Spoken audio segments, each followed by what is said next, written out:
What did Zavatar say? He wanted to know if there was any way, if you're experiencing headbanging on a coaster, or any ride really, is there any way to alleviate that?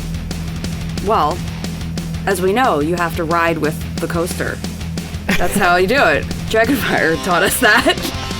Drakenfire? Dragonfire taught us that. You have to lean in and lean out. You gotta lean with the turns. You gotta lean with the turns. You gotta ride it.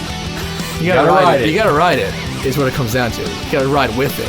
Ride with it. I say ride it, but you gotta, it's an active participation experience. You can't just sit there.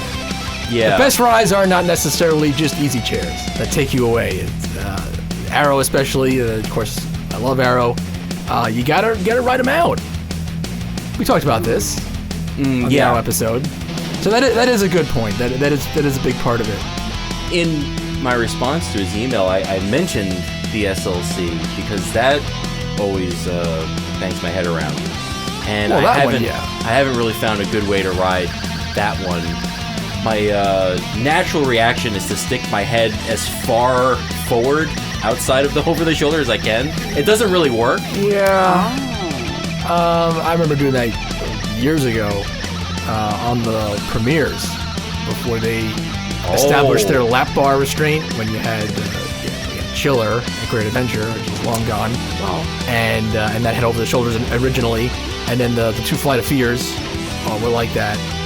And yeah, I remember riding those out, again, kind of sticking my head forward. But it's not the most comfortable way to ride, and it doesn't always necessarily work. The ride's going to push you back at some point, just the forces, and then you bang your head. Yeah, there's no great way to do it. Don't ride. Don't ride those rides if you really don't want to bang your head, which is not great advice, but...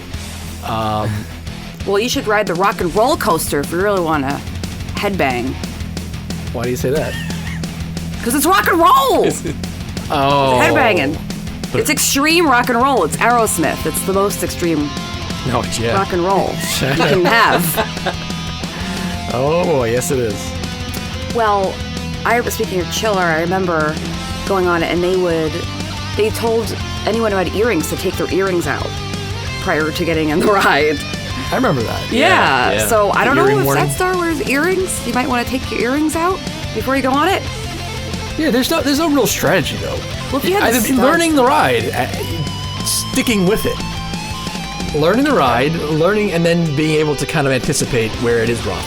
That actually is the best way. It's not necessarily the most practical way. Unless it's your home park, it's going to be really hard to ride a bunch of times and learn it.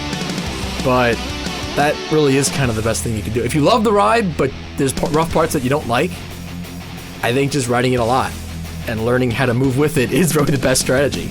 There's no one strategy that's going to work for every rough ride. And then you have like the SLC, which is nothing you can do. And there they have it's like the restraint on top of the restraint. There's like those extra giant collar things that come out of the over the shoulders. So you can't even put your head forward enough to get through those. And then you're still going to bang your ears on something. Yeah. So you have, if a ride with bad restraints, there's nothing you can do. Maybe you can wear like earmuffs. Bring a pair of earmuffs. In the middle of the summer. Yeah, It's not going to be worse though. And you're going to bang your head on the ear. Yeah, the earmuffs. Well, fluffy ones. Get real fluffy ones. You need like an earmuff with no plastic parts that's just fluff. So you're wearing pillows on your ear. Just bring like bags of cotton and put one on either side of your head. And you'll be great. Okay. Right, that'll work. So there you have it. Zat Star. Shiver me timbers. Is that what we were talking about? No, I didn't do that one. Oh.